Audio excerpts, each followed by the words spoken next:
Bullying is a really nasty fact, and it not only goes through schools, but it also goes through businesses and government departments.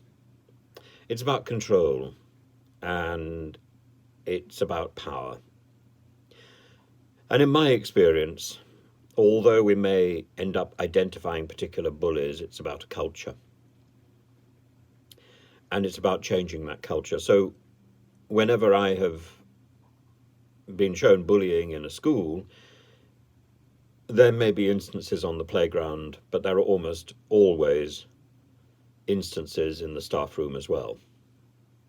Almost always. The fish smells from the head. And it's very difficult to pin down who is really the cause of the bullying culture. There may not be one person. It may have gone on for so long that it is part of the identity of the institution.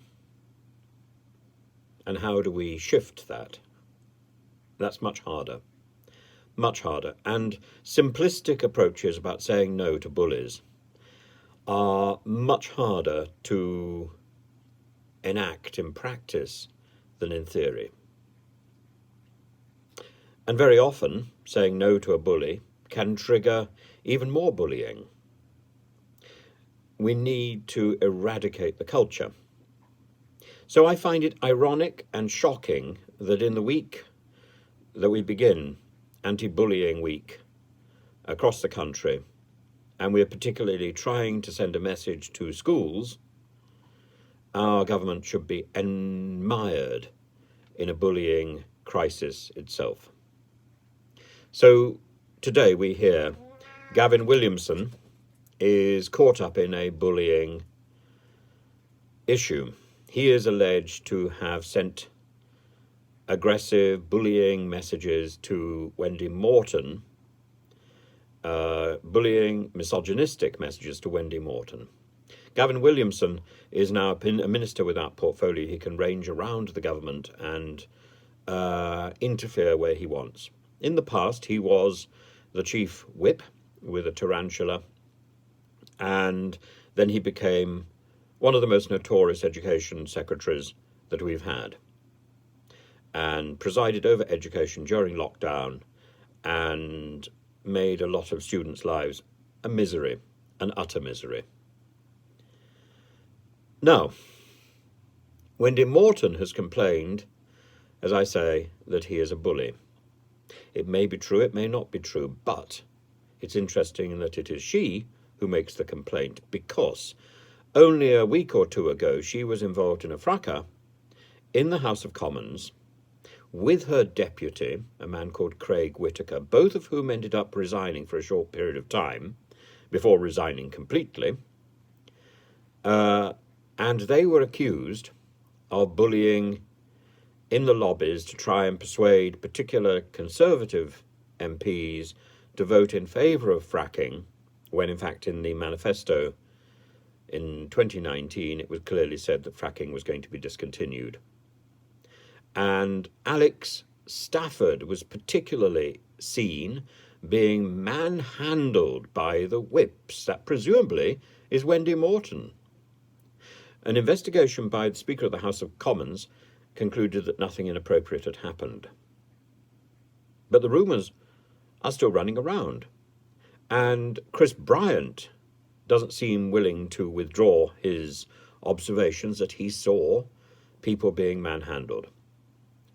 Anna McMorrin, another Labour MP, saw Conservative MPs being manhandled.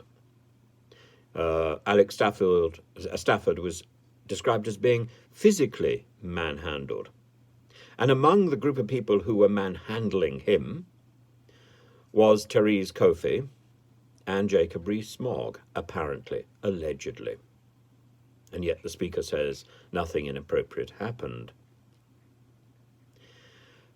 Now, the problem is that very often when somebody is accused of bullying by, let's say, Y is accused of bullying by X, Y can turn round, or X can turn round and say, oh, well, Y bullied me. This seems to be, or somebody else bullied me. So the person who is accused of bullying then claims that she herself is a victim. It sends a very nasty signal to schools and to other institutions. And we need to be really careful about this. The answer is that we need to eradicate the culture of bullying. The instances of bullying, these are a secondary issue. And I'm afraid what we're seeing in Parliament is a lot of people playing a very damaged and broken system. It's not just the Home Office which is broken, it's much of the system of Parliament as it stands at the moment. So, has Wendy Morton been bullied? I don't know. Has Alex Staffield been bullied? I don't know either. He says not. And of course, we have seen in Russia how people who are put in front of a camera can be made to say anything to defend the people who have victimized them and, in some cases, tortured them. Somebody's denial is not necessarily to be taken seriously.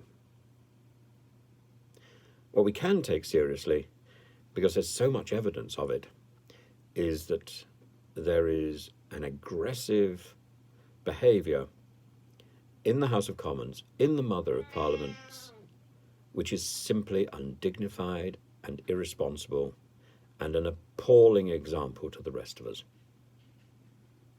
So, if you want to learn something about why bullying is bad, look at the House of Commons and behave differently.